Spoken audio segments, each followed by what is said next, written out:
Good afternoon and welcome to the Midday News. Here's what we have in the bulletin. Major concerns about the inequalities, the latest coming out of the Commonwealth Heads of Government meeting in Rwanda. Gang conflicts pushing up Jamaica's murder rate. National Security Minister responds to concerns. And later in sports, West Indies name unchanged squad for a second test against Bangladesh in St. Lucia. I'm Kelisha Williams, and here are the details. While anticipation is mounting about the Commonwealth Secretary General election at the Heads of Government meeting now on in Rwanda, several other issues are being addressed. Now our reporter Janella Precious is in Kigali, Rwanda, and now reports. Thank you so much. Well, as we speak, there are several ministerial, bilateral meetings, as well as public forums underway ahead of the big meeting of the heads of government of Commonwealth. Now, one of the burning issues coming out of this forum, of these forums, is that of creating a level playing field for all 54 Commonwealth nations. Inequality, the concern of business leaders in the Commonwealth. The issue persists in the distribution of wealth, access to education and health. But President of the host nation Rwanda, Paul Kagame, believes things are improving. At the same time, he acknowledged that the deficiencies are great. We need to make it better. We need to keep making sure that the Commonwealth, when we talk about the Commonwealth, we actually mean the Commonwealth, not just that being common to a few. The calls are also echoing for youth to be placed at the center. You know, we always say the future belongs to the young people. I don't believe that. I think the present belongs to them. So we have to start by investing in them today. And and when I look at the things that we just have to do is, sometimes I go around, a lot of times I go around, I find people saying, we want to empower the youth. But I've never really seen a young person walk up to me and say, I'm being empowered. So it seems that those that want to empower them are empowering themselves. So the youth don't need empowerment, they need investment. Invest. In the meantime, the Prince of Wales and the Duchess of Cornwall arrived in Rwanda to attend the 2022 Commonwealth Heads of Government meeting. Prince Charles is representing the British monarchy. The event is usually attended by Queen Elizabeth II, who is the head of the Commonwealth, a symbolic position as the Queen is only head of state to 15 of the 54 nations. Also arriving in Rwanda this morning is Jamaica Prime Minister Andrew Holness and his wife Juliet. Now, Prime Minister Andrew Holness will speak at a business forum on the topic of bridging the digital divide later today. Reporting from the Kigali Convention Center in Rwanda, I'm Janella Precious for TVJ News. Thanks so much, Janella. With growing alarm about the increasing number of murders, National Security Minister Dr. Horace Chang is again attributing the increase to gang conflicts. Now, Dr. Chang says although the country's murder rate to date still remains behind last year's, an increase in gang conflicts will see those numbers changing. The event in Spanish Towns was when two gangs split up, the numbers spiked rapidly. They killed 5, 6 easily. And that's why we have to get the gangsters under control, whatever happens. It's the first thing. Getting our young males in particular with this, and the families with the psychosocial services remains a priority. Violence is a disease which is permeating our country. But to stop the murder, have to get the young males who are involved in criminal activity under control, and that's policing activity. The search for an elderly man who went missing from his home at the Glenmuir housing scheme in Clarendon ended tragically on Monday as his remains were found in bushes near his house.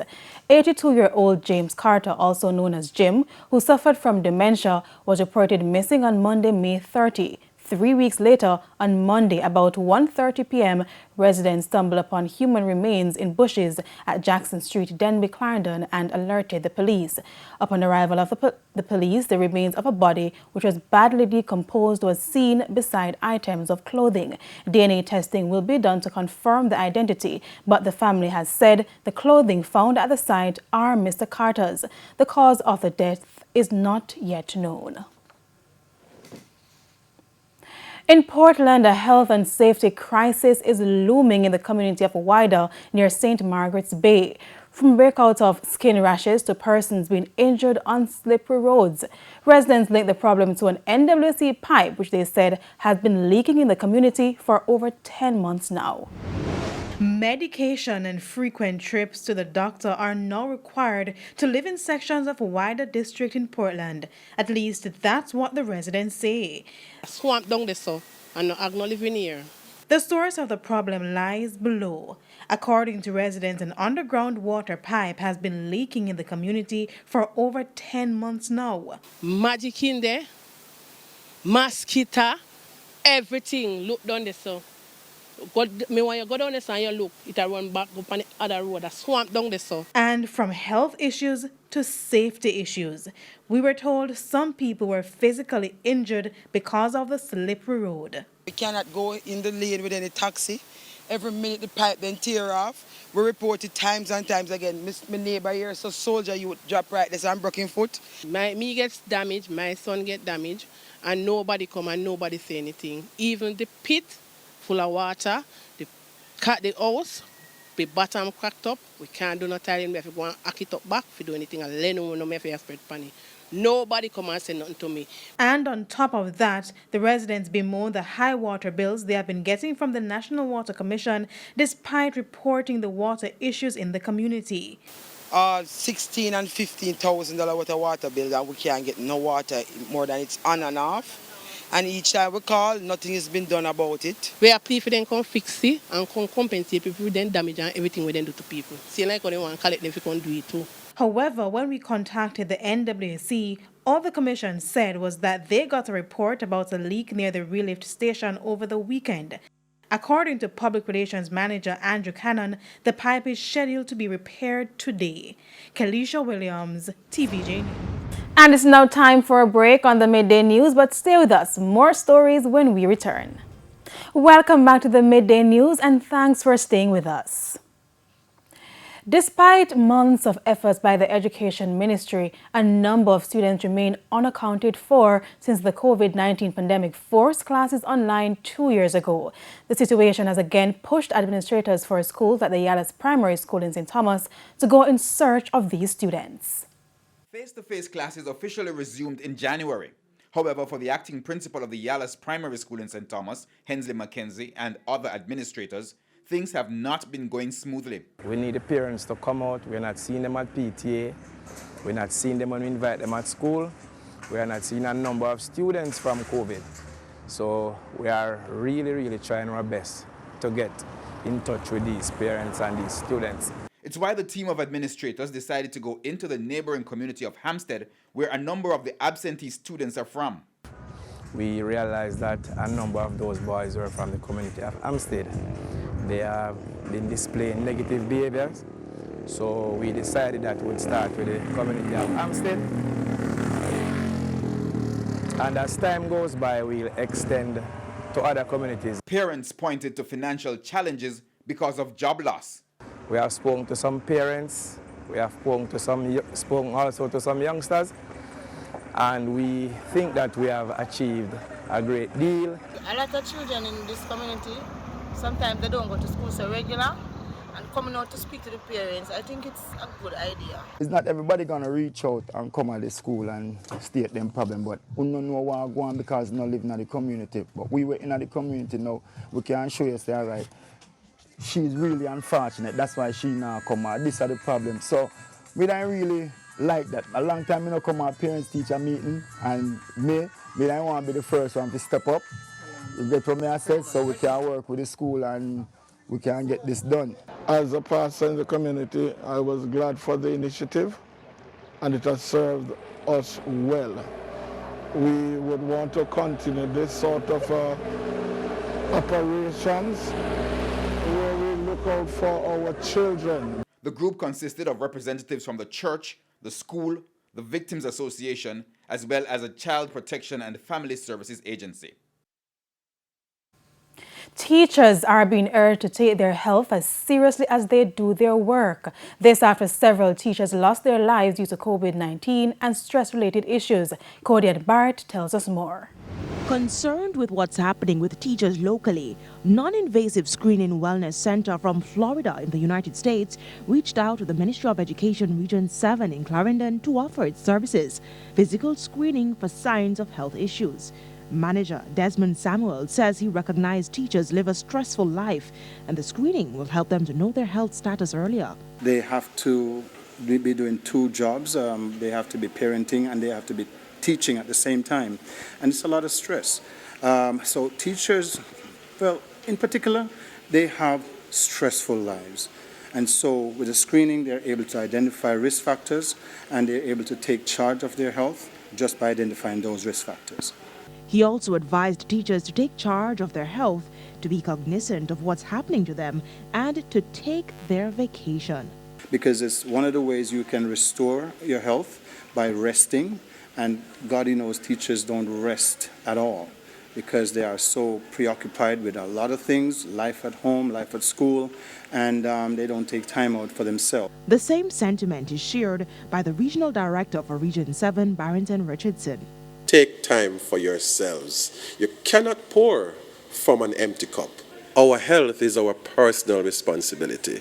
But we also want to encourage all our educational institutions that where you can provide programs such as these for your staff, it will go a far way. 10 healthcare professionals from the Clarendon Health Department were also present in Region 7, and teachers were screened for blood pressure, BMI, among other things. Mr. Richardson says the launch of this wellness program for staff was intended to prevent a recurrence of teachers' death due to health-related issues and to meet their psychosocial needs.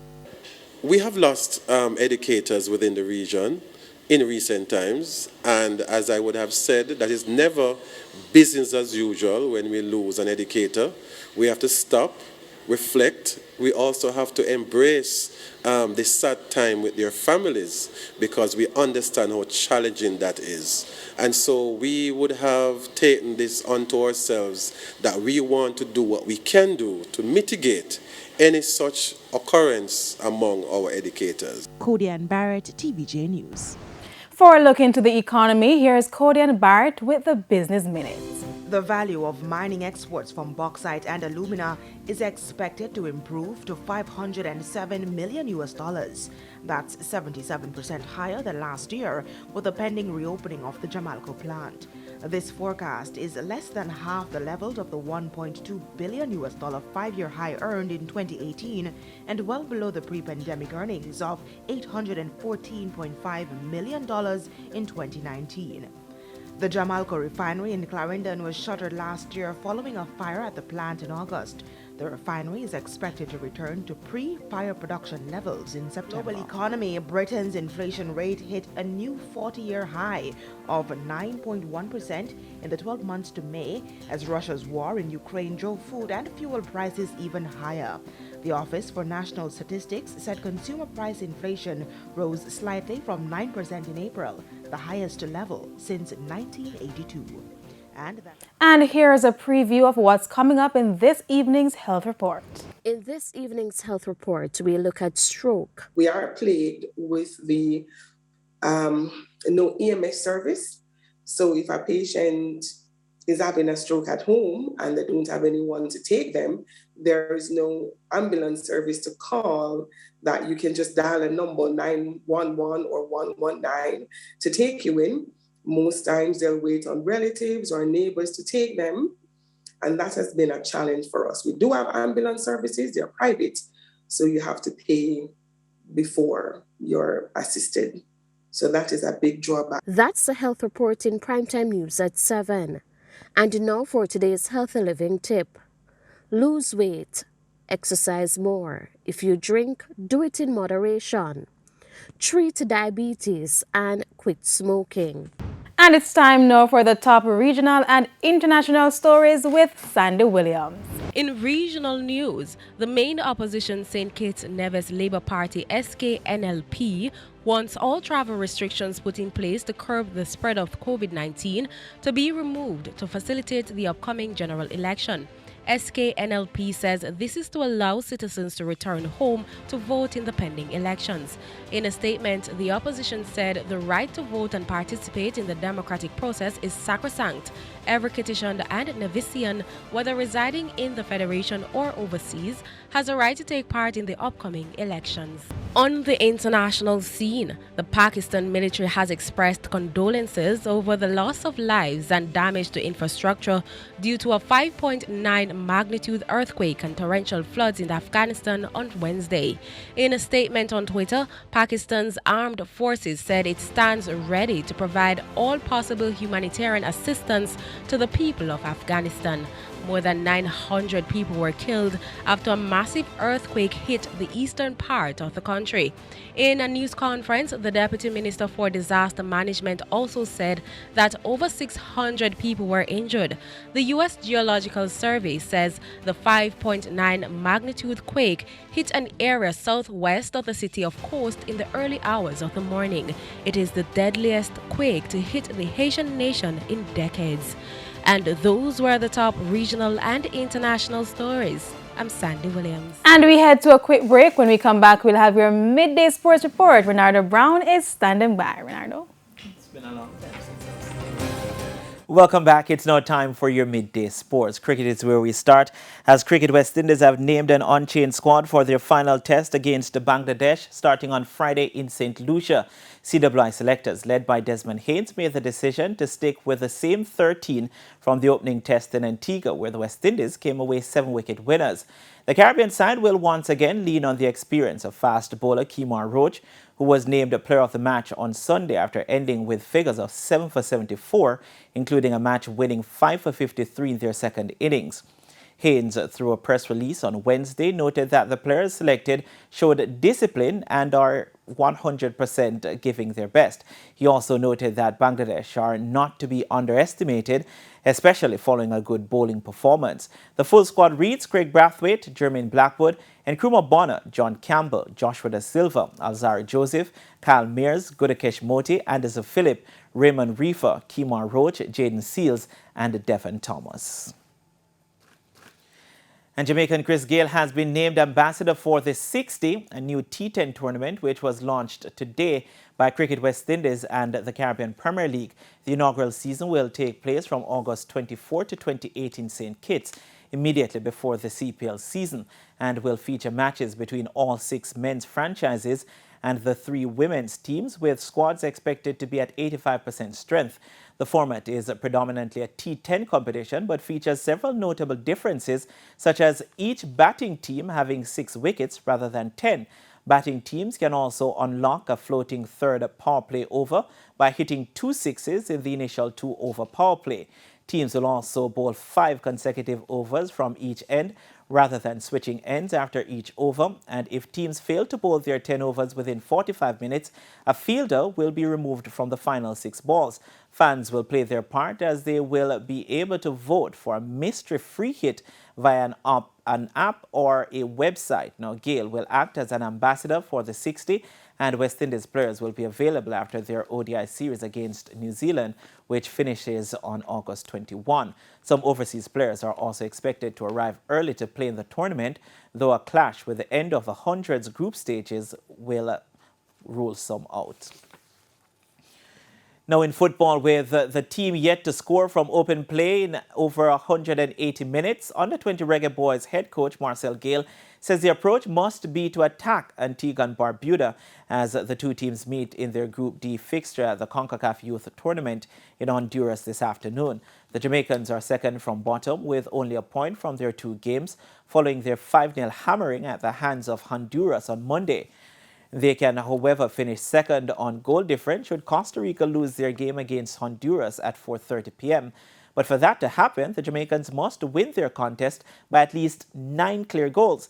A draw will also be enough to take the Jamaicans through to the round of 16, but Gayle wants the team to hunt maximum points against the Antiguans.